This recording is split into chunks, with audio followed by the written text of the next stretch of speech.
Dr. Sikandar Kumar. Dr. Sikandar Kumar, demand to start direct train between Mumbai and Ambala Andura Unna. Andura Unna. धन्यवाद sir. आप approve text ही पढ़ेंगे। जी जी धन्यवाद sir. मैं आपके माध्यम से मुंबई से अम्ब इंदौरा उन्ना तक सीधी ट्रेन शुरू करने की मांग के संबंध में सदन का ध्यान आकर्षित करना चाहता हूं।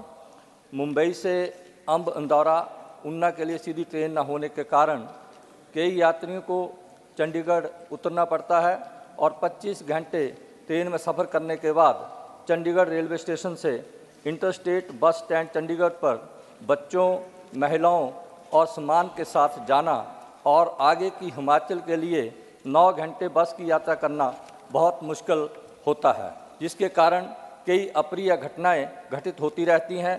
मुंबई से अम्ब इंदौरा उन्ना के लिए सीधी ट्रेन चलने से मुंबई, सूरत, बड़ौदा, रतलाम, इंदौर, कोटा, मथुरा, नई दिल्ली, हरियाणा इत्यादि विभिन्न स्थानों से हिमाचल प्रदेश जाने वाले यात्रियों के लिए बहुत सुविधा हो जाएगी।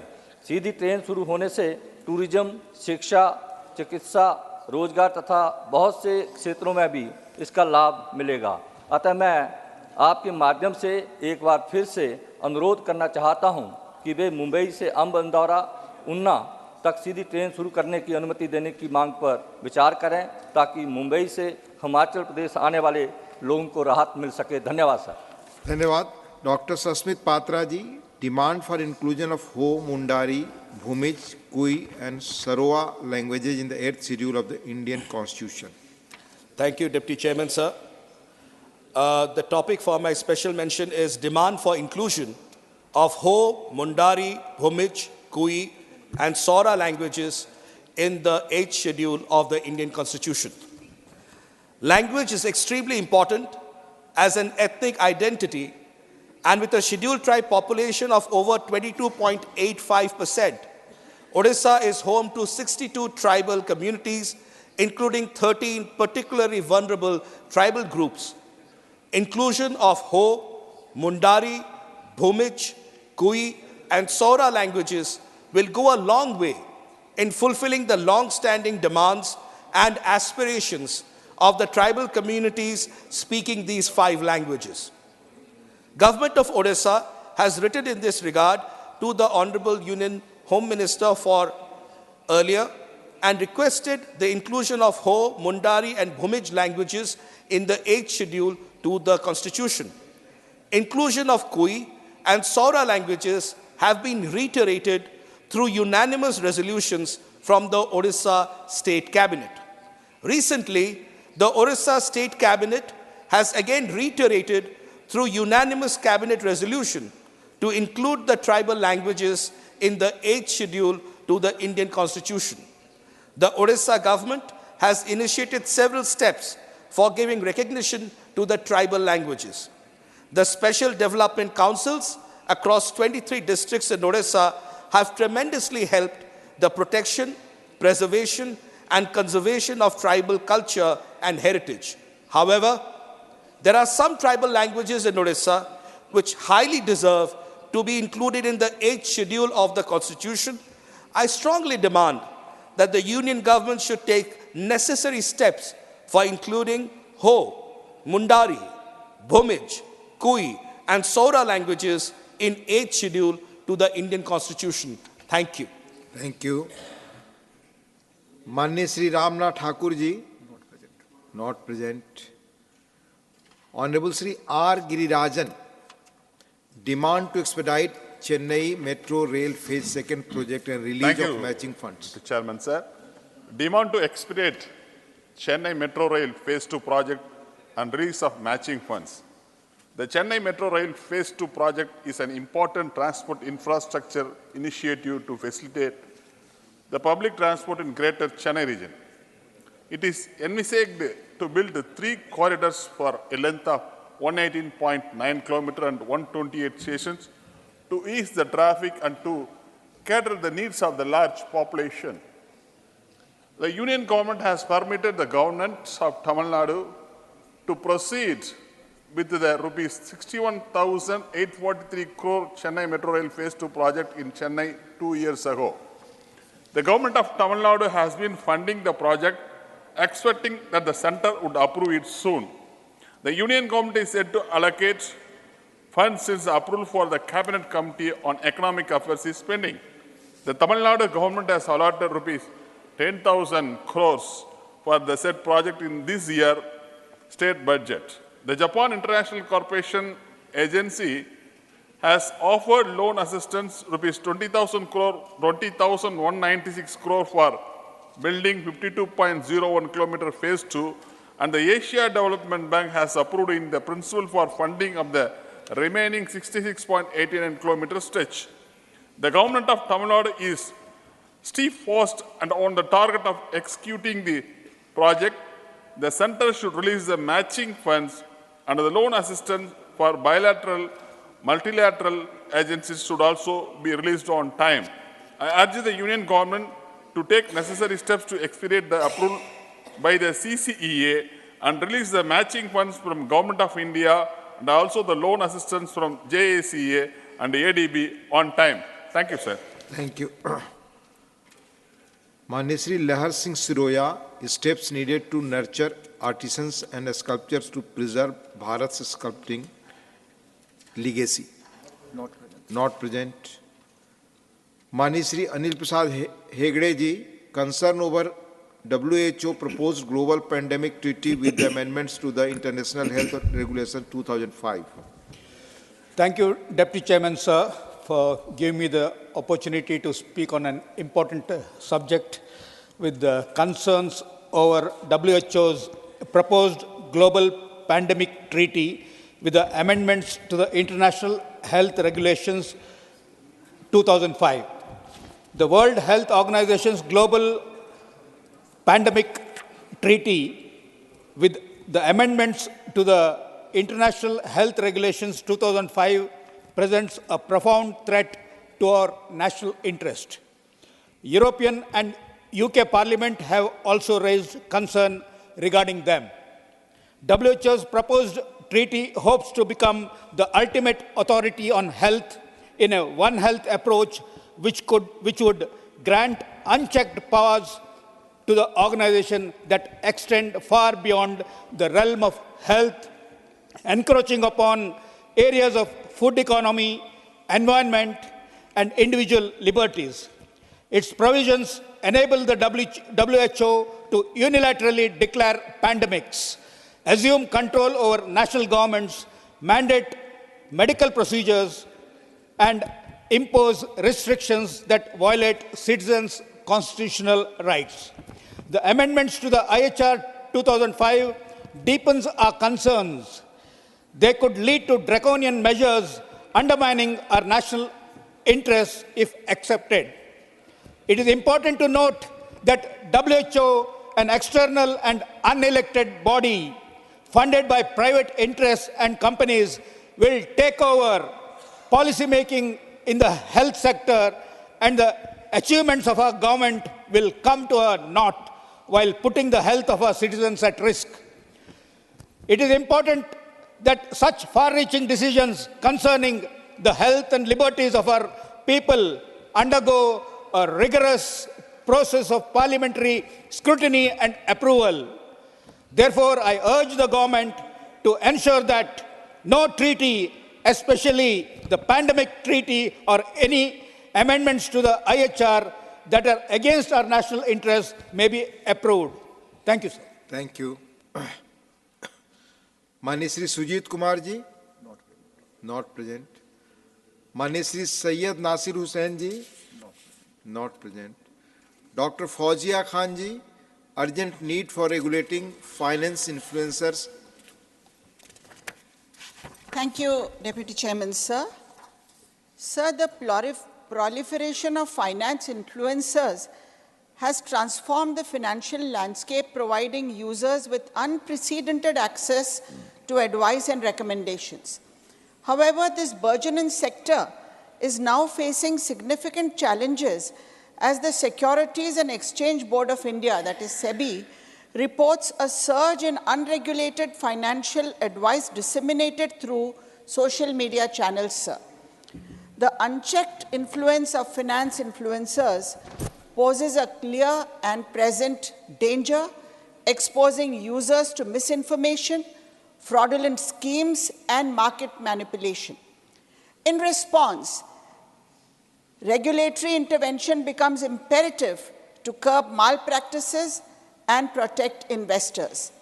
Effective regulation would establish a framework to monitor them, ensuring adherence to ethical standards and legal obligations. By introducing accountability measures for misleading information and fraudulent practices, regulations can act as a deterrent, safeguarding users from potential financial pitfalls. Moreover, sir, regulatory guidelines can enhance transparency and trust in the financial ecosystem. Mandating influence to disclose conflicts of interest, transparently communicate risks, and verify their financial expertise can bolster credibility and shield users from falling prey to deceptive schemes. Sir, in conclusion, with the escalating challenges posed by fraud in the finance influencer sphere, regulatory measures are urgently needed.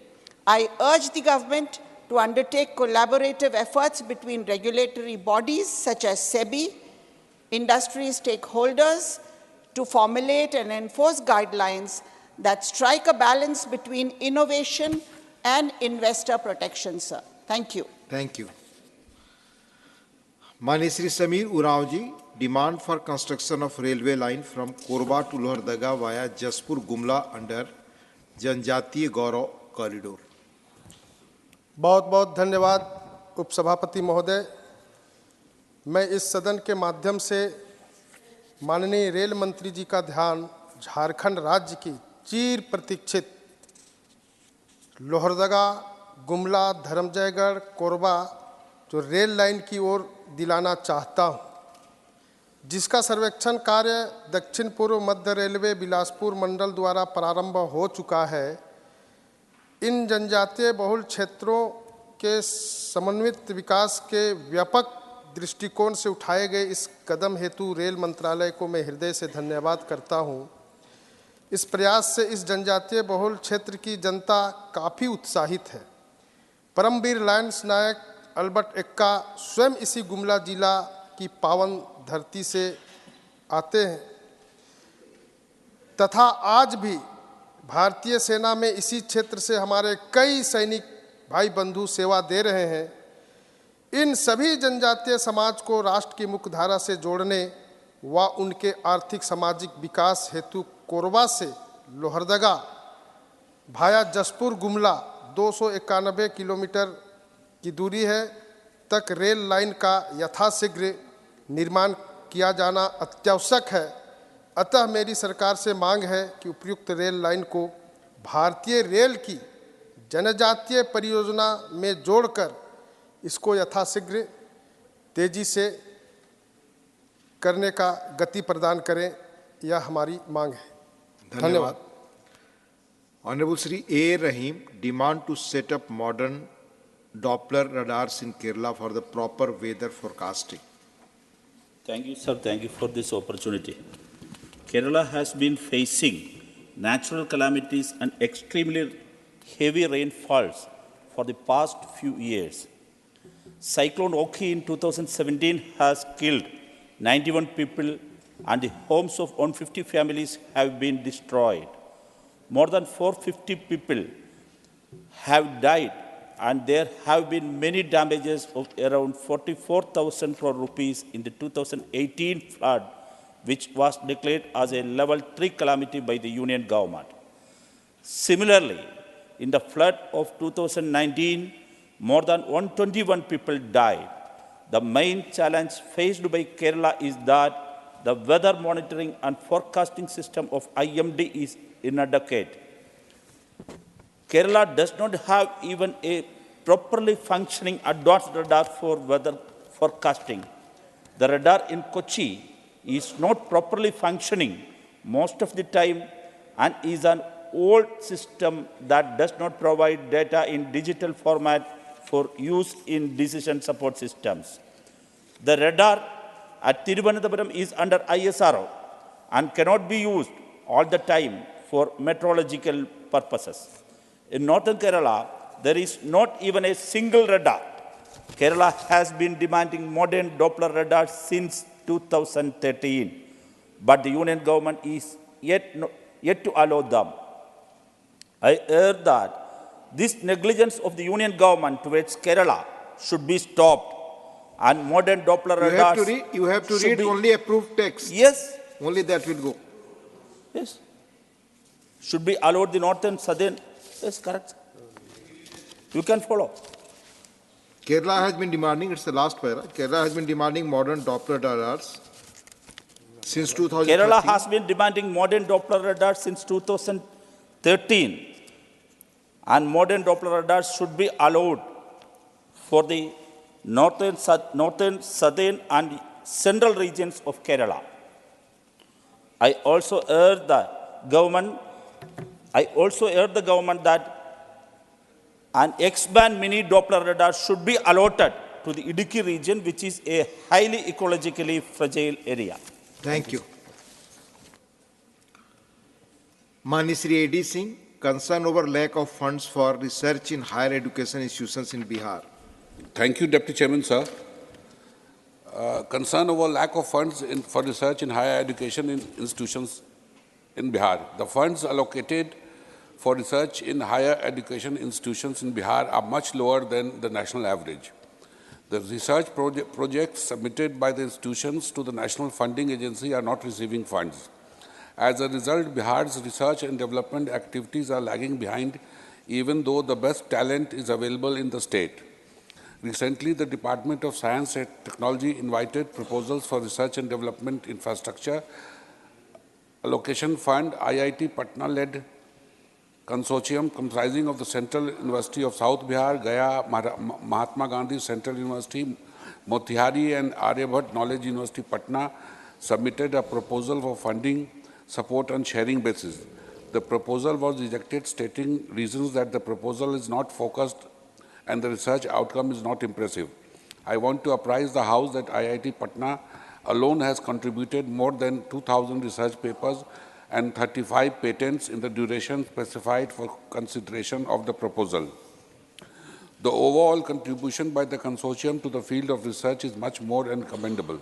I therefore request the Ministry that the recommendation denying the infrastructure funds to the consortium for the growth of research and development culture in Bihar may be reviewed so that an appropriate nurturing and support system can be developed for startups and MSMEs in the state.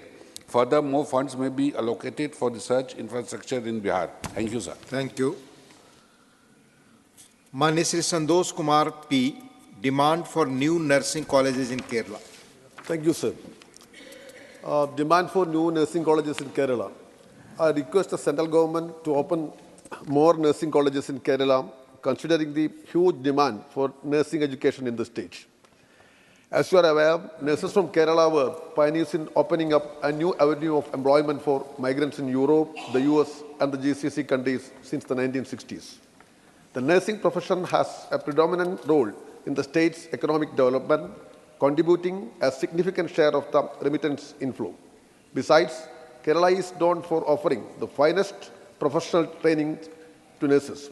Therefore, globally, there is an unparalleled demand for Malayali nurses. However, the number of nursing colleges in the state is relatively less. The total number of nursing seats in the state is around 7,300, which is far below the demands from prospective students. Due to the lack of sufficient seats, many aspiring students currently depend on Karnataka, Andhra Pradesh, and Tamil Nadu to pursue nursing education, spending more money. This can be avoided if there are more nursing seats in accordance with the rising demand. Another rationale for the need for new nursing colleges is the acute shortage of nurses in hospitals. Although Kerala has 90% of India's registered nurses, 18 lakh out of 20 lakh, the large-scale migration has caused a crisis in the state's hospitals. most of which have 50% of vacancies for graduates and trained staff nurses. Hence, there is a huge domestic demand for nursing professionals. In this context, we strongly feel that Kerala needs more nursing colleges to meet the huge demand. I urge the government to look into it. Thank you, Santosh Kumar ji. Honorable Sri P. Wilson, demand for mandatory functioning of virtual courts along with the physical courts across country. Thank you, Deputy Chairman, sir. The advent of COVID has forced us to conduct court proceedings virtually. Virtual courts had enabled participation from remote areas, irrespective of geographical or economic constraints, eliminating the need for individuals to bear significant financial burdens in physical court sessions.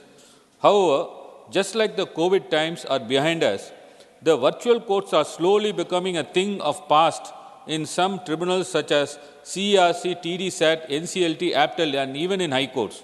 The Honorable CJI has appealed to high courts and tribunals for utilizing the virtual court infrastructure for which the government has invested a huge amount of public money. Denying a virtual hearing to a litigant would not just increase litigation cost, but also convert the court proceedings from accessible and convenient to complex and time-consuming. A litigant would have to bear the cost of travel, lodging, and extra fees of the lawyer, since most of the tribunals are situated in Delhi. The concept of access to justice has been etched in our constitution. Through virtual courts, the legal process could be streamlined by reducing paperwork and automating administrative tasks.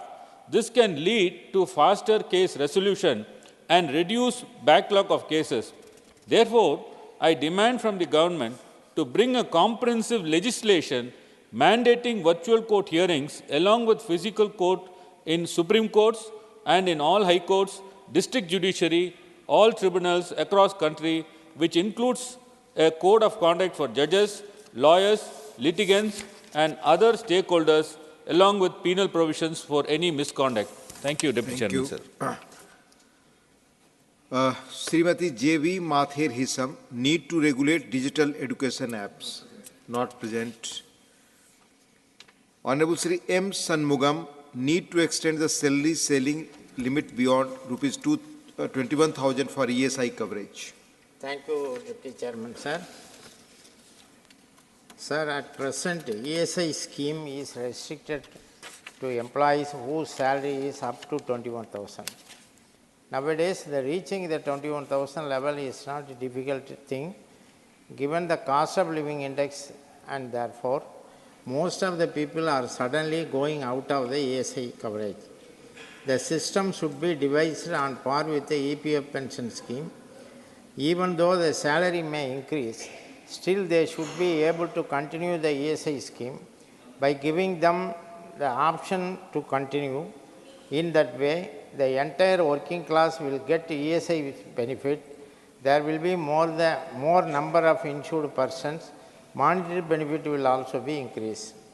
Rule 52 of the Employee State Insurance Rules 1950 gives the exemption for payment of employees' contribution under Section 42 of ESIC Act, and therefore the employees in the unorganized sector need not to pay contribution and they can be given universal coverage. I understand there is a proposal to cover the unorganized workers under the provisions of the ESI, for which the scheme is proposed to be framed by the union government. I would therefore demand that the government should come forward to do this at the earliest possible period so that all workers in the unorganized sector are covered under the ESI scheme for availing benefit. Thank you, sir. Thank you. Dr. V. Sivasan, concern over issues faced by IT and ITES sector employees. Respected Chair, issues faced by IT and IT-embedded sector workers in the country. The IT and IT-enabled sector workers are facing increasing exploitation with adverse effect on health and well-being. They are forced to work much more than 8 hours, and this destroys their psychological and physical well-being.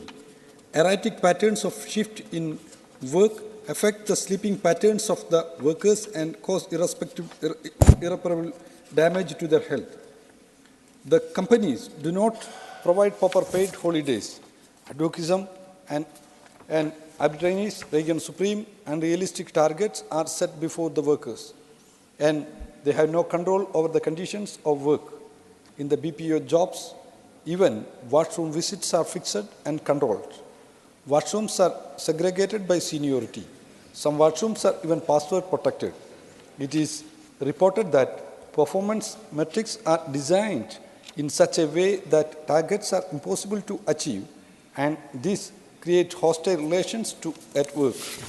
The superiors often forced to misbehave with the junior staff to make them toil for long hours.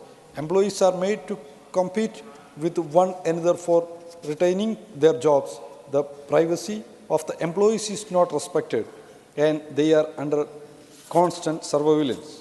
Verbal and physical abuse has been normalized at some workplaces, and workers, particularly women, face abuse from superiors and from clients. There are no safeguards for people with disabilities, and the workers point out that the culture of abuse results in strengthening the discrimination based on caste, religion, gender, and sexuality. Workers are reduced mere machines. There is an urgent need to address these problems faced by IT-enabled and BPO workers. Thank you, sir. Thank you. Thank you. Mani Shri Sanjeev Arora, not present. Mani Shri Sujit Kumar ji, demand for comprehensive national program on cancers affecting women. Thank you, Deputy Chairman, sir. I seek to draw your attention to rising incidences of cervical and breast cancers among women, emphasizing the need for a comprehensive national program to increase testing and awareness. Sir, according to the latest data from the WHO, World Health Organization, cervical cancer ranks as the 4th most prevalent cancer in women globally and the 2nd most common in India. Notably, breast cancer has surpassed cervical cancer, emerging as the most frequent cancer in India, with approximately 178,000 new cases diagnosed annually. Shockingly, a woman is diagnosed with breast cancer every 4 minutes, and a life is lost to it every 8 minutes in our country. Sir, despite the alarming prevalence of cases, the testing rates are abysmal, with only 1% of Indian women undergoing screening of cervical and breast cancer, in stark contrast to the WHO recommendation of at least 70%. As of 2019-21, the screening rates for cervical and breast cancer in India stand at a mere 1.2% and 0.6% respectively. This is in sharp contrast to advanced economies like Sweden, Ireland, US, and UK, where over 70% of women undergo cervical cancer screening. Sir, while the government's announcement of cervical cancer vaccination for girls aged 9 to 14 in the interim budget presented yesterday is commendable, the effectiveness of this initiative hinges on the establishment of a robust testing ecosystem.